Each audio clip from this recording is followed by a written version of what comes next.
Olá, telespectador do Amazonsat, mais um Literatura em Foco para você. Hoje vamos falar com Elson Farias. Elson Farias, ex-presidente da Academia Amazonense de Letras, escritor acadêmico, membro do Instituto Histórico Geográfico, autor de importantes obras e que acaba de lançar Cláudio Santoro, o Cantor do Sol e da Paz. Mas eu quero dedicar esse programa para você, meu amigo do estado do Acre, especialmente a Universidade Federal do Acre, na pessoa do diretor do Departamento de Direito da Universidade Federal, professor Francisco Pereira da Costa, que com seus alunos organiza o livro A Lei Maria da Penha, Aplicação e Eficiência no Combate à Violência de Gênero. Professor Francisco e a universidade mandou este livro para o programa Literatura em Foco e nós prazerosamente estamos dedicando este programa especialmente para o estado do Acre. Mas conversando com Elson Farias, vamos falar um pouco de Cláudio Santoro, um nome importante, um amazônida e que acaba de sua memória ter continuidade de resgate, porque aqui em Manaus ele já empresta seu nome no segmento cultural.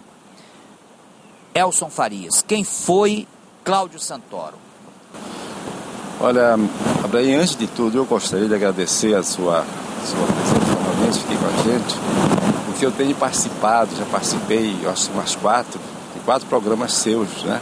Nessa sequência do Literatura em Foco.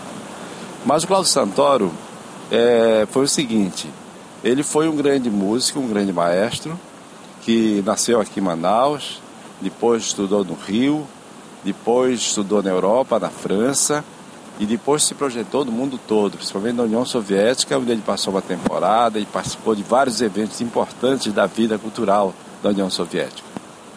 Pois é, Manaus de um período de Cláudio Santoro. Como era esta cidade de Manaus naquela época? Você que vem já levantando todo o acervo de Cláudio Santoro, como você visualiza aquela cidade de Manaus na época dele? Olha, o Cláudio Santoro nasceu em 1918 e Manaus hoje, 2009, possui uns 2 milhões de habitantes, não é? Naquela altura, Manaus não tinha mais de 50 mil. Era uma cidade pequena, mas uma cidade muito requintada, culturalmente muito projetada. Já tinha sido inaugurado o Teatro Amazonas, já tinha sido inaugurada a Academia Amazonense de Letras em 19, não é? Depois o Instituto Geográfico Histórico, aliás, antes do Geográfico Histórico, e o Cláudio Santoro vivia ali, aquela vida, também dedicada, que havia música, a mãe dele era musicista, o pai era um músico de instinto, né? Tocava vários instrumentos, bandolim, piano, e cantava, tudo de ouvido. E a mãe dele era uma mulher formada em piano e tudo. Quer dizer, Manaus da época de Cláudio Santoro era aquela Manaus pacata, tranquila, que só se ouvia o rinir dos trilhos dos bondes nas ruas, o sino da igreja de São Sebastião, marcando as horas do dia, não é? E a música do Cláudio Santoro, que era o violino, que ele desde criança tocava violino. Pois é, mas este Cláudio Santoro, que teve essa infância, ele viveu todo esse período. Ele bebeu nessa fonte da inspiração da floresta para se projetar no mundo todo. Como e quando ocorre o primeiro grande encontro com esta música fora de Manaus? Olha, ele se encontrou deixa eu fazer uma pequena referência aqui. Aqui em Manaus vivia um senhor, um político que depois foi muito importante na vida brasileira, porque ele foi o árbitro da luta de fronteiras do Peru com o Equador. Houve uma guerrazinha naquele tempo, e ele foi o árbitro desse período. Ele possuía em casa uma coleção de discos, de vinil, né? E uma vitrola, né? Naquele tempo devia ser o que havia de melhor, né? Em termos de tecnologia do som. E lá o Cláudio Santoro ouviu toda a obra do Beethoven. Cláudio Santoro devia ter 11 anos de idade, né? Toda a obra, inclusive as sinfonias todas do Beethoven. Eu acho que aí foi o momento do encontro com a grande música, a partir daí, com 11 anos de idade, né? Depois no Rio, ele, quando foi para o Rio com 14 anos, ele foi estudar no colégio da Escola Nacional de Música, né? Nacional de Música já existia no Rio, essa escola muito importante, eu acho que até hoje ainda está funcionando, mas nessa época essa escola formou a elite, né, dos artistas da música no Brasil. E lá ele teve contato também com os grandes músicos, fez recitais, e foi considerado, com 17 anos no Rio, o maior talento, né, da música na época dele. 17 anos. Nós vamos fazer um pequeno intervalo e vamos voltar falando de um homem que fora da Amazônia compõe para a Amazônia, vivendo a beleza de uma fazenda. Eu volto já, me aguarde. Literatura pelo Amazonsat para você.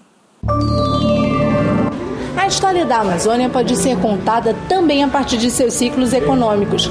Esse foi um processo que marcou seu desenvolvimento, e o mais significativo deles foi o ciclo da borracha. Esse período gerou profundas mudanças na vida econômica da Amazônia, com repercussões na economia nacional e mundial. A região passou a ser estratégica para o capitalismo internacional. Apesar do entusiasmo e da riqueza gerada com a produção de borracha num curto espaço de tempo, sobreveio a crise e o fim de um período que prometia ser duradouro e próspero, como esclarece o professor Antônio Loureiro no seu livro A Grande Crise. O estudo do professor Loureiro se destaca pela riqueza de informações e por ser um dos trabalhos que melhor retrata esse ciclo do desenvolvimento da região amazônica.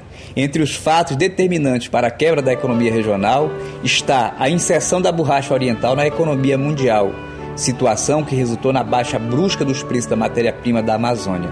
O livro de Antônio Loureiro aborda as graves repercussões socioeconômicas da crise da borracha em âmbito regional e suas consequências para o país. O autor levanta detalhes que ajudam a esclarecer as razões do fim do fausto da borracha. Loureiro aponta, entre eles, a evasão de divisa na época áurea da borracha e a falta de investimentos em pesquisa e tecnologia para melhorar a produção do látix. Afirma que seringueiros, seringalistas e aviadores desviaram recursos locais para suas regiões de origem, impedindo assim o desenvolvimento da área produtora. O livro A Grande Crise firmou-se como uma obra referencial de leitura obrigatória por parte dos leitores em geral e pesquisadores que se dedicam a estudar a realidade regional. Portanto, a minha dica a valer de hoje é o livro A Grande Crise.